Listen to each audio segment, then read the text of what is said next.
আসসালামু আলাইকুম ভিউয়ার্স, আশা করি সকলে ভালো আছেন। তো আজকে আমি আলোচনা করব যে কীভাবে একটা ফেসবুক পেজ খোলা হয়।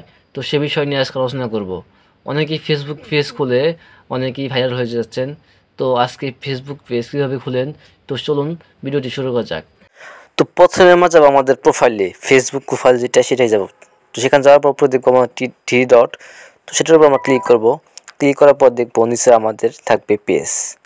তো আমাদের পেজের উপরে একটা নিচে পেজ আছে, সেটার উপর আমরা ক্লিক করব। ক্লিক করার পর এখানে দেখবেন যে ক্রিয়েট পেজ নামে একটা অপশন আছে। এই ক্রিয়েট পেজ মানে তৈরি পেজ, এটার উপর ক্লিক করব। এটা ক্লিক করার পর নিচে আসবে গেট স্টার্ট। তো আমরা সেটার উপর একটা ক্লিক করব। ক্লিক করার পর এখানে আসবে পেজের নেম। তো আপনারা যে পেজ দিবেন সেই পেজের নামটা দিবেন। যেখানে আমি আমাদের পেজটার নাম দিলাম, মানে যে কোনো একটা পেজের নাম দিতে আপনাকে থেকে বোঝাতেছি। তো আমরা পেজের নাম দিলাম যে TEACH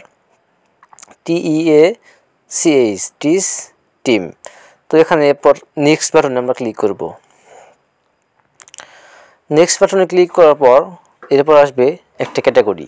আপনি যে ক্যাটাগরি ভিডিও বানাবেন সেই ক্যাটাগরি আপনি দিতে হবে। এখানে যদি গজল দেন তাহলে আপনি ইসলামিক ক্যাটাগরি দেবেন। যেহেতু আমি এমনি আপনাদের বলে দিলাম, সেজন্য আমরা দিলাম হেলদি অ্যান্ড বিউটি। আমরা হেলদি অ্যান্ড বিউটি এখানে অ্যাডজাস্ট করলাম। তো আপনারা যেই ভিডিও বানাবেন সেই ক্যাটাগরি করবেন। এরপর নেক্সট বাটনে ক্লিক করব। নেক্সট বাটনে ক্লিক করার পর সমস্যা একটু হইতেছে, এই জন্য একটু সময় নেয়।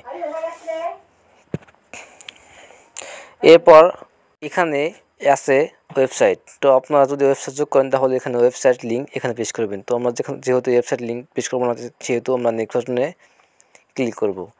এরপর আমাদের এখানে আছে আপনাদের ফেসবুক প্রোফাইল এবং কভার ফটো। আমাদের প্রোফাইল পিকচার আপলোড করার জন্য আমাদের এখানে প্রোফাইল পিকচার আপলোড করলাম। এরপর আমাদের কভার ফটো অ্যাড বাটনে ক্লিক করার পর আমরা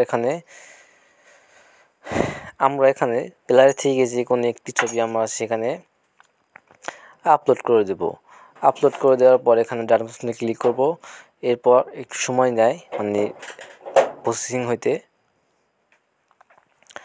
তো এটা হওয়ার পর আমাদের পেজ কিন্তু মোটামুটি সব কিছু কমপ্লিট। এরপর আমরা ডানে ক্লিক করব। ক্লিক করার পর আমাদের পেজ কিন্তু ক্রিয়েট হয়ে গেছে, দেখতেই পাচ্ছেন যে এখানে প্রমোশন ড্যাশবোর্ড। তো এখানে অনেক কিছু আপনারা করতে হবে। এখানে অনেক ফলোয়ার আছে। এখানে আপনার কী করতে হবে সব কিছু এখানে দেওয়া আছে। এরপর আপনার আশা করা যায় যে মনিটাইজেশন অপশনটা পাবেন।